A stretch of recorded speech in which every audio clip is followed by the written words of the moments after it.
Joy to you, Florence, that your banners swell, beating their proud wings over land and sea, and that your name expands through all of hell. Among the thieves I found 5 who had been your citizens, to my shame, nor yet shall you mount the great honor peopling such a den. But if the truth is dreamed of toward the morning, you soon shall feel what Prato and the others wish for you. And were that day of morning already come, it would not be too soon. So may it come, since it must, for it will weigh more heavily on me as I pass my noon. We left that place. My guide climbed stone by stone the natural stair by which we had descended, and drew me after him.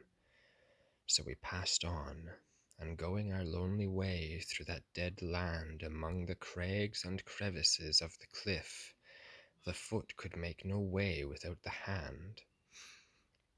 I mourned among those rocks, and I mourn again when memory returns to what I saw.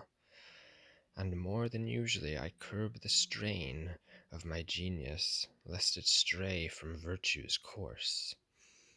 So if some star or a better thing grant me merit, may I not find the gift cause for remorse. As many fireflies as the peasant sees when he rests on a hill and looks into the valley, where he tills or gathers grapes or prunes his trees, in that sweet season when the face of him who lights the world rides north, and at the hour when the fly yields to the gnat and the air grows dim, such myriads of flame I saw shone through the gloom of the 8th abyss when I arrived at the rim from which its bed comes into view. As he, the bears, avenged so fearfully, beheld Elijah's chariot depart, the horses rise toward heaven, but could not see more than a flame, a cloudlet in the sky, once it had risen, so within the fosse only those flames, forever passing by, were visible, ahead, to right, to left. For though each steals a sinner's soul from view, not one among them leaves a trace of the theft. I stood on the bridge and leaned out from the edge, so far that but for a jet of rock I held to I should have been but that but for a jet of rock I held to I should have been sent hurtling from the ledge without being pushed. And seeing me so intent, my guide said, "There are souls within those flames. Each sinner swathes himself in his own torment." "Master," I said, "your words make me more sure." But I had already seen that it was so, and meant to ask what spirit must endure the pains of that great flame which splits away in 2 great horns, as if it rose from the pyre where Eteocles and Polynices lay. He answered me, "Forever round this path Ulysses and Diomede move in such dress, united in pain as once they were in wrath. There they lament the ambush of the horse which was the door through which the noble seed of the Romans issued from its holy source. There they mourn that for Achilles slain sweet Diademia weeps even in death. There they recall the Palladium and in their pain." "Master," I cried, "I pray you and pray till my prayer becomes 1,000. If these souls can speak from the fire, oh, let me stay until the flame draws near. Do not deny me. You see how fervently I long for it." And he said to me, "Since what you ask is worthy, it shall be.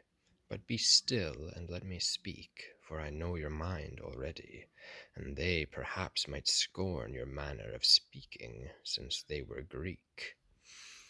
And when the flame had come where time and place seemed fitting to my guide, I heard him say these words to it, O you two souls who pace together in one flame, if my days above won favour in your eyes, if I have earned however much or little of your love,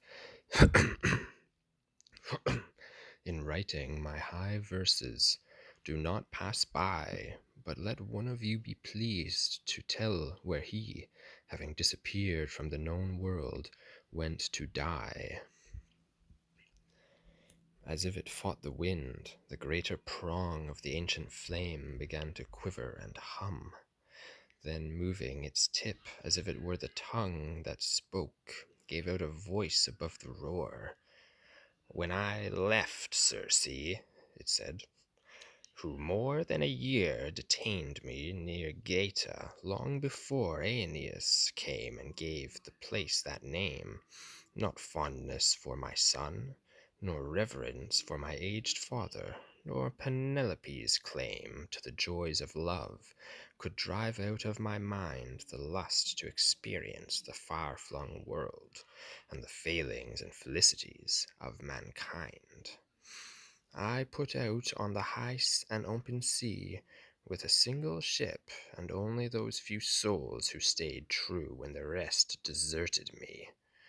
As far as Morocco and as far as Spain I saw both shores, and I saw Sardinia and the other islands of the open main. I and my men were stiff and slow with age when we sailed at last into the narrow pass where, warning all men back from further voyage, Hercules' pillar rose upon our sight. Already I had left Ceuta on the left, Seville now sank behind me on the right. "Shipmates," I said, "who through 100,000 perils have reached the west, do not deny to the brief remaining watch our senses stand experiences of the world beyond the sun.